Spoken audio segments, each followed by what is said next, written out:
Hey, what's up, everybody? Tim Albuquerque here, and welcome to this week's episode of the Ask a YFP CFP segment of the Your Financial Pharmacist Podcast, where we feature questions from you, the YFP community, to be answered by one of our very own fee-only certified financial planners.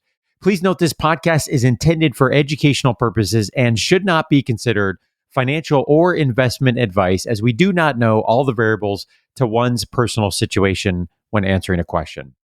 Before we jump into today's question, a shout out to our extraordinary YFP financial planning team that makes this segment possible. Your Financial Pharmacist offers fee-only comprehensive financial planning services that are customized to the pharmacy professional.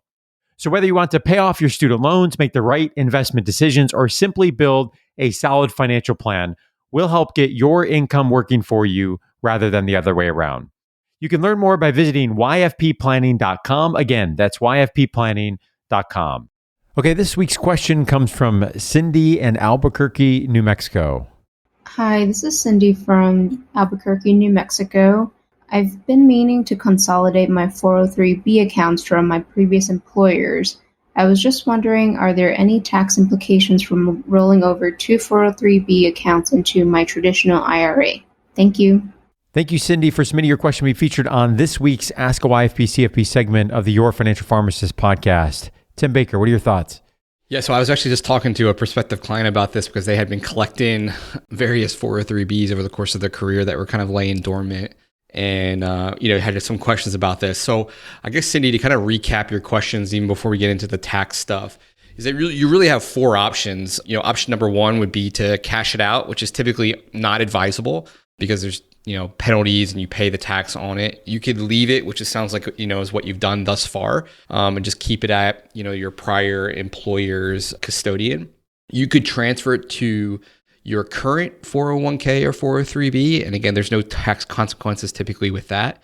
And, a lot of people do that without considering the fourth one, which is rolled over to an IRA, which is what you kind of described. We actually have a resource that we can probably link in the show notes, which is just a workflow of should I roll over my dormant 401k?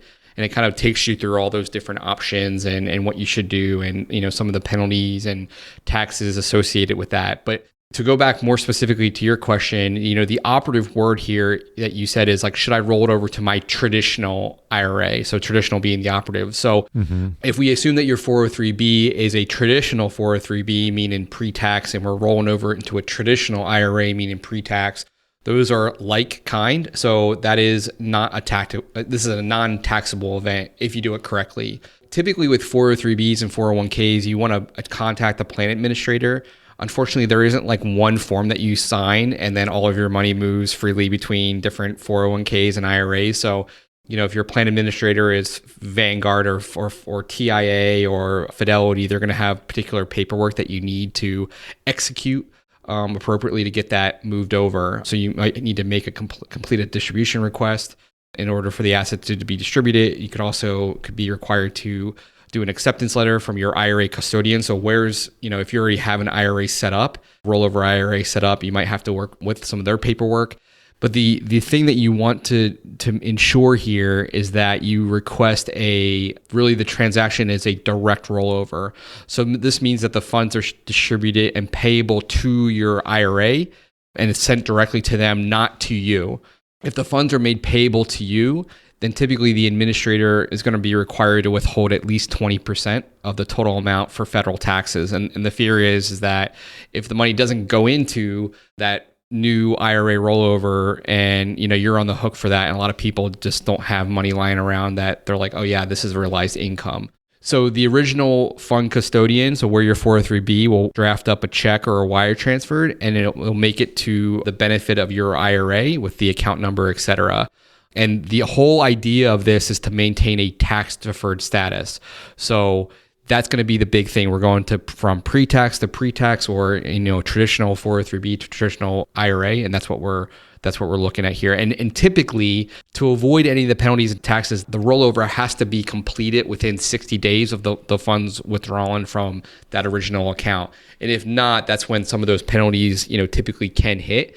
So to answer your question, there are no tax consequences unless some of the T's are not crossed or the I's dotted. So Cindy, great question, and definitely a very common one.